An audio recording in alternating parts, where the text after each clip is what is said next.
তাহলে এই আমার আল্লাহর ভয় অন্তরের ভিতর রেখে আমাদের প্রত্যেকটা কাজ চলাফেরা করার দরকার আছে না নাই? সামাজিকতা, উঠা বসা, চাল চলন, কথাবার্তা, ব্যবসা বাণিজ্য, রাষ্ট্র পরিচালনা, সকল কিছুর ভিতরে আল্লাহর ভয় থাকার দরকার আছে না নাই?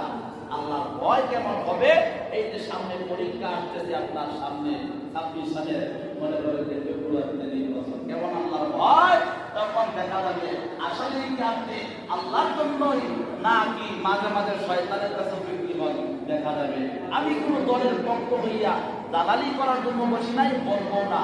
আমি আপনাদের কাছে একটা জিজ্ঞেস করবো, একটা আশা রাখবো, ইনশাল্লাহ আল্লাহ চাহে তো আমরা মুসলমান, আমরা ঈমান আমলে বিশ্বাসী, আল্লাহ বিশ্বাসী, জান্নাত জাহান্নামে বিশ্বাসী, পরকালে বিশ্বাসী, আগামীর দেশ যেন ইসলামের জন্য হয়, সমস্ত ইসলাম পন্থীর জন্য একতাবদ্ধ হয়ে এই দেশের জন্য, মাটির জন্য, মানুষের জন্য, কল্যাণের জন্য, ন্যায় অধিকারের জন্য কাজ করতে পারে।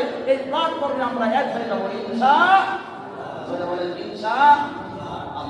আমি বড় দলের দালালি করেছি, দলের কথা বলছি, আমরা ইসলামকে ভালোবাসি, আল্লাহকে ভালোবাসি, আগামীর দেশটা যেন ইসলামের দেশ হয় এই আশায় ব্যক্ত করি। আজকে আলোচনা এখানে সমাপ্ত করলাম।